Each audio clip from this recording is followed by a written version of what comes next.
கர்த்தருடைய பரிசுத்த நாமத்திற்கு மகிமை உண்டாவதாக. நம்ம அதிகமாக ஜெபிக்கிறோம். நம்ம ஜெபிக்கிற ஜெபங்களுக்கெல்லாம் கர்த்தர் கேட்டு பதில் கொடுக்கணும் அப்படின்னா நம்ம என்ன செய்யணும்? உங்கள் ஜெபம் கேட்கப்பட நீங்கள் இவற்றை செய்யுங்கள் அப்படின்னு வேதம் சில ஒழுங்குமுறைகளை சொல்லிக்குது. அப்போ நம்ம என்ன செஞ்சால் கர்த்தர் நம்மளுடைய ஜெபத்துக்கு பதில் கொடுப்பாரு அப்படின்னு நம்ம இன்றைக்கி தியானிக்க போகிறோம். ஏசாயா 1ஆம் அதிகாரம் வசனங்கள் 15, 16, 17. ஏசாயா தீர்க்கதரிசன புத்தகம் 1ஆம் அதிகாரம் வசனம் 15, 16, 17. நீங்கள் உங்கள் கைகளை விரித்தாலும் என் கண்களை உங்களை விட்டு மறைக்கிறேன். நீங்கள் மிகுதியாய் ஜெபம் பண்ணினாலும் கேளேன். உங்கள் கைகள் இரத்தத்தினால் நிறைந்திருக்கிறது. உங்களை கழுவி சுத்திகரியுங்கள். உங்கள் கிரியைகளின் பொல்லாப்பை என் கண்களுக்கு மறைவாய் அகற்றிவிட்டு தீமை செய்தலை விட்டு ஓயுங்கள். நன்மை செய்ய படியுங்கள். நியாயத்தை தேடுங்கள். ஒடுக்கப்பட்டவனை ஆதரித்து திக்கற்ற பிள்ளைகளின் நியாயத்தையும் விதவையின் வழக்கையும் விசாரியுங்கள். இந்த 3 வசனத்திலையும் மொத்தம் 7 காரியம் சொல்லப்பட்டிருக்கிறது. முதல்ல உங்களை கழுவி சுத்திகரியுங்கள். நம்ம எந்த அளவுக்கு சுத்திகரிப்பு இருக்கிறோமோ அந்த அளவுக்கு கர்த்தர் நம்ம வாழ்க்கையில் ஆசீர்வாதத்தை கொடுப்பார்.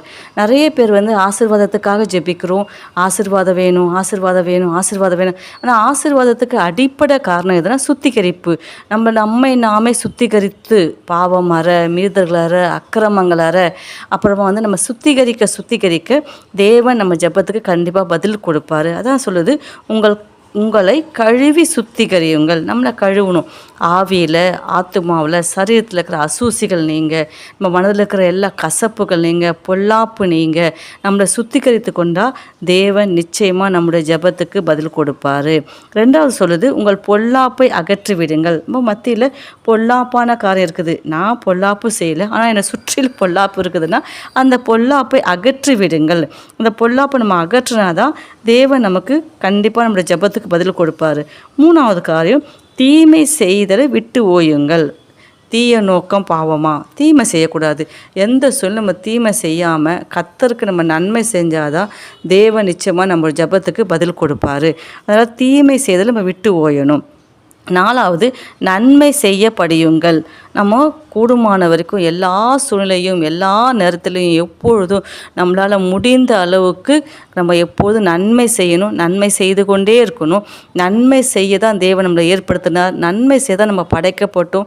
நன்மை செய்வதை நம்மளுடைய பாக்கியமாகுது. ஆனால் கண்டிப்பாக நம்ம நன்மை செய்யணும். நன்மை செய்தால் தான் கர்த்தர் நம்மளுடைய ஜெபத்துக்கு பதில் கொடுப்பார். 5வது காரியம், நியாயத்தை தேடுங்கள். நம்ம நியாயத்தை தேடினா நம்ம கேட்கப்படாத ஜெபங்கள் கூட கர்த்தர் நிச்சயமாக நம்முடைய ஜெபங்களுக்கு பதில் கொடுப்பார். 6வது, ஒடுக்கப்பட்டவனை ஆதரியுங்கள். ஒடுங்கி போகிறவங்கள, ஒடுக்கப்பட்ட மக்களுக்கு நம்ம ஆதரவு கொடுத்தா கர்த்தர் நம்முடைய கேட்கப்படாத ஜெபங்களுக்கு பதில் கொடுப்பார். 7வது, திக்கற்ற பிள்ளைகளின் நியாயத்தையும் விதவைகளின் வழக்கையும் விசாரிங்கள். அப்படி செய்யும்போது கர்த்தர் நம்முடைய ஜெபத்துக்கு நிச்சயமாக பதில் கொடுப்பார். இதுவரைக்கும் கேட்கப்படாத ஜெபங்கள் எல்லாம் இந்த நாள் இப்பொழுது கர்த்தர் கேட்டு பதில் கொடுப்பார். அல்லேலூயா.